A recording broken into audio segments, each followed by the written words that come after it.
Hi, my name is Regina Overton. I'm with Beauty for Ashes Women's Ministry. Today we're here with Shalonda Jones to interview her concerning her life story. Good evening, Shalonda Jones. Good evening. Okay, well, can you tell me something about yourself? Yes, my name is Sherlonda Jones. I'm 37 years old, and I'm born again and love the Lord. Praise God. Praise God. All right. Well, we're going to go right into asking you your question because I know you told me that you were homeless for 17 years. Yes. All right. So, my first question to you is, how did you become homeless? Well, actually, almost 17 years ago, I was praying, and the Lord told me that I was going to go through a whole lot of things. And I had a job, an apartment, and a car. And one thing happened after the next. First, I lost my job, then I lost my apartment, then I started living in the car.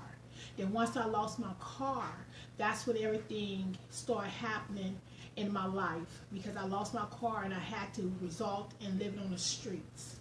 Okay. So, my next question to you is, talk to us about your experience on living on the streets. What are some of the things that you experienced? Well, my experience was, first of all, was denial at the beginning. I couldn't accept me being part of the homeless community, and I couldn't accept me in that environment because I always, thought that I had a certain type of life until the Lord told me that I was going to go through a lot of things. But just like the Lord, He might tell you some things, but He don't tell you all at once. And my experience first was denial, and then anger, and then disappointment. Okay, so you felt the hands of the Lord was on your life, but yet you found yourself homeless. How did it make you feel? I mean, you talked briefly about it, but how did it make you feel? Well, first of all, I thought the Lord have abandoned me. Like many of us, when we go through our tests and our trials and tribulations, the first thing we do, we want to get angry at God and say, why me? Why am I going through this right here? Why do I have to go through this? Lord, I'm a good person. Lord, I don't belong in this homeless community or whatever community that God allowed you to walk through.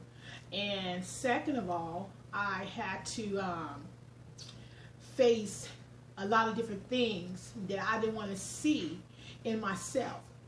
And the Lord knows what He wants you to walk through to show you and to show you why I'm allowing you to walk through a certain walk.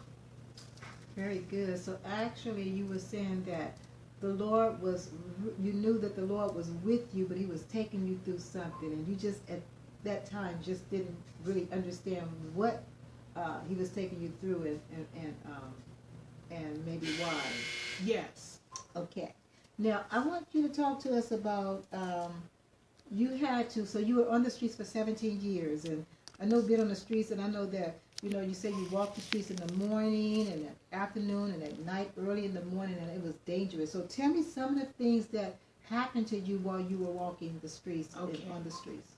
Well, while I was walking through my homeless walk, I used to be insomnia, and I couldn't sleep because I felt danger, sleeping at late hours of the night, and so it caused me to walk.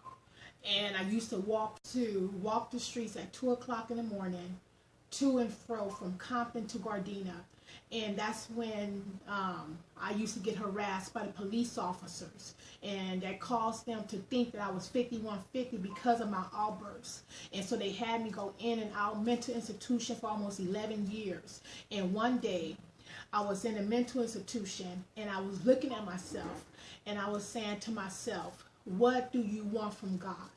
What do you want for yourself? And the Lord told me that this is not you.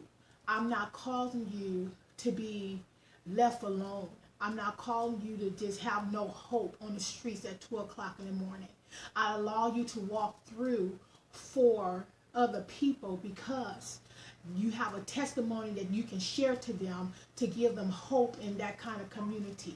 And so one day when I got out of the mental institution, I was praying. I said, God, now I got it. Now I understand why you allow me to walk homeless for someone else. In spite of what I wanted to do for myself, you know what's best for me and the plans that you have for my life. And that's why you took me down this walk. And so one day I was praying about getting off the streets. And the next day I see my mom and my sister. They came to visit me with a police officer and a lady from the program that got me my apartment today called FSP and DMH. And so make a long story short, they placed me in a hotel room and then they gave me assistance with my apartment. And I've been there for 3 years now. And so today I want the people in the homeless community to understand that no matter what you go through, no matter what circumstances you go through, what God called you to be is who God called you to be. And homelessness don't dictate who you are. Somebody else might look out and try to call you and label you, but the real you is what God called you to be. And that's what I had to understand about homeless people, just like myself and just like other people that walked through homelessness that got out. And today I can say God is able to do all things through Christ if you believe in him and trust in him and know that you are a child of God and nothing less. That's why God said, this is not you. I didn't call you to be mediocrity. I didn't call you to be beneath. I didn't call you. They might call you that, but you have to listen to what I say you are. And today, I thank the Lord that he gave me a ministry with my mom that my mom going to explain right now about the future, what we're trying to do in our ministry for the homeless community and everyone else that we're trying to help. Anyone. Yes, and I love it when you said that parents do not give up on your children. Keep praying for your children. Out of this, we have formed, me and two more of my daughters have formed the Beauty for Ashes Women's Ministry, where we go and feed the homeless, and we help young women and help women of any age and men. And our website is beautyforasheswomensministry.com. Please visit our website. And also, too, out of this, we're writing a book called This Is Not Me. So, hi, this is Regina Overton. Just want to say thank you for watching, and please subscribe to our channel.